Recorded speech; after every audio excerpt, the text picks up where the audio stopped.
नमस्कार दोस्तों, मेरा नाम है खेमचंद और आप देख रहे हैं द न्यूज़ एम्पायर। वीडियो बहुत ज़्यादा लेट हो गए हैं, बहुत ज़्यादा आपको वेट करना पड़ रहा है, लेकिन अब मैं प्रॉमिस करता हूं कि अब मैं रेगुलर रहूंगा। गाइस, जैसा कि सभी को पता है, केजरीवाल को पुलिस ने यानी कि ईडी ने गिरफ्तार कर लिया है और बीजेपी पर लगातार आरोप लगाए जा रहे हैं। इसी के बीच केजरीवाल ने खुद की पैरवी की, अदालत में उनका खुद का वीडियो निकल कर आया है। जज साहब से वो गुहार लगा रहे हैं और कैसा वीडियो है मैं आपको वो वीडियो दिखाता हूँ। मेरा ये केस 2 साल पहले से 1.5 से 2 साल से चल रहा है। 17 अगस्त को 2022 को सीबीआई की पहली केस फाइल हुआ था और 22 अगस्त 2022 को पीसीआर फाइल हुई थी ईडी में। मुझे गिरफ्तार किया गया है। ना तो किसी कोर्ट ने मुझे दोषी करार दिया है, ना मेरे ऊपर कोई मुकदमा चला है, ना मेरे ऊपर कोई आरोप तय हुए हैं, ना मेरे ऊपर कोई आरोप नहीं है। अभी तक इस केस में सीबीआई 31,000 पेज फाइल कर चुकी है कोर्ट में और 294 विटनेसेस को एग्जामिन कर चुकी है। ईडी लगभग 162 विटनेसेस को एग्जामिन कर चुकी है और 25,000 पेजेस फाइल कर चुकी है। इन सारे विटनेसेस और सारे कागजों को मिला के मुझे क्यों गिरफ्तार किया गया है? मेरा नाम सीधे सीधे 4 स्टेटमेंट्स में आता है, वो मैं आपके सामने रखने की इजाजत चाह रहा हूँ। तो मेरा चार्ज क्या आता है? पहला, सी अरविंद मनीष सिसोदिया जी के सेक्रेटरी थे। उन्होंने ये कहा है, स्टेटमेंट दिया है कि एक दिन मेरे घर में मेरी मौजूदगी में मनीष सिसोदिया जी ने उनको कुछ एक्साइज के डॉक्यूमेंट्स हैंड ओवर किए। That's it. मैडम, उन्होंने ये नहीं कहा कि मेरी मौजूदगी में पैसे दिए, कोई ऐसा कोई आउट नहीं है। मेरी मौजूदगी में सी अरविंद को मनीष सिसोदिया जी ने एक्साइज के कुछ डॉक्यूमेंट्स।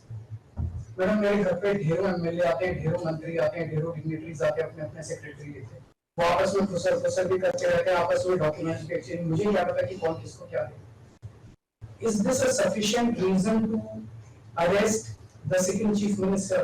क्या ये स्टेटमेंट एक सिटिंग चीफ मिनिस्टर को अरेस्ट करने के लिए पर्याप्त है? नंबर एक।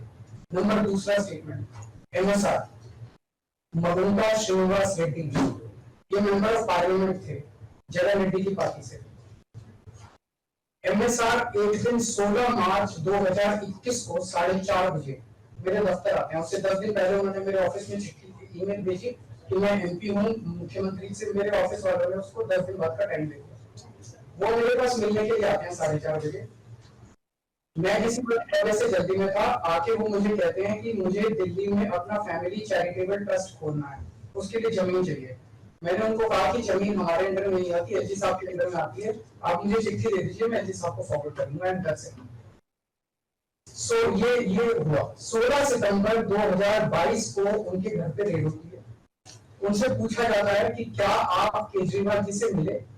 वो कहते हैं कि हाँ, मैं मिला और मैं केजरीवाल जी से अपने फैमिली ट्रस्ट की जमीन मांगने गया था। ये 16 सितंबर 2022 को सेक्शन 17 का स्टेटमेंट है। ED is not happy with this statement. 5 महीने के बाद उनके बेटे को 10 फरवरी को गिरफ्तार कर लिया जाता है। उसके बावजूद भी वो अपने स्टेटमेंट पे कायम रहते हैं। उनका दोबारा गिरफ्तारी के बाद स्टेटमेंट लिया जाता है, वो कायम रहते हैं। 5 महीने जब उनका बेटा गिरफ्तार रहता है तो बात टूट जाता है। 16 जुलाई को अपना स्टेटमेंट बदल लेते हैं। उसके बाद वो 16 जुलाई को वो अपना स्टेटमेंट बदल लेते हैं। 18 जुलाई को उनका बेटा छूट जाता है।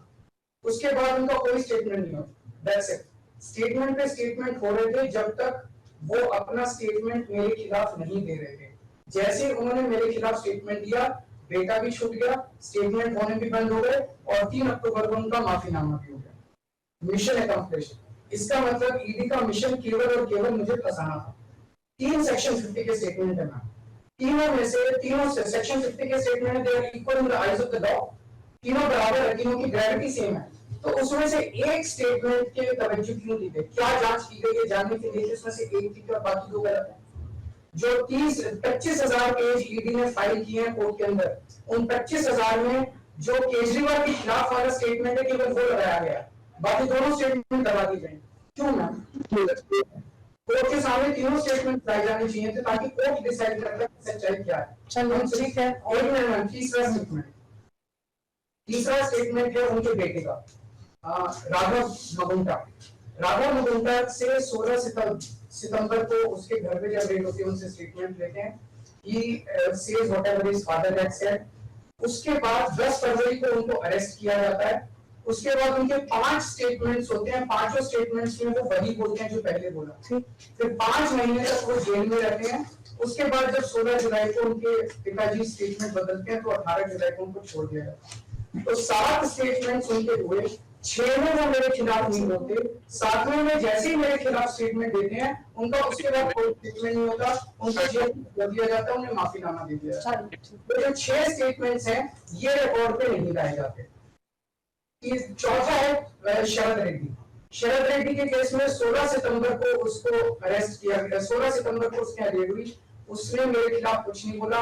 9 नवंबर को उसका स्टेटमेंट लिया, उसने कुछ नहीं बोला। 10 नवंबर को उसकी अरेस्ट हुई। उसके बाद उसके 9 स्टेटमेंट्स होते हैं, मैं 9 स्टेटमेंट्स वो मेरे खिलाफ नहीं बोलता। उसके बाद 6 महीने उसको अरेस्ट करने के बाद 25 अप्रैल को वो टूट जाता है और वो केवल इतना कहता है कि मैं विजय नायर के साथ मिलकर सीएम साहब के पास गया था, सीएम साहब जल्दी में थे, सीएम साहब ने कहा कि विजय के टच में रहो, विजय अच्छा लड़का है।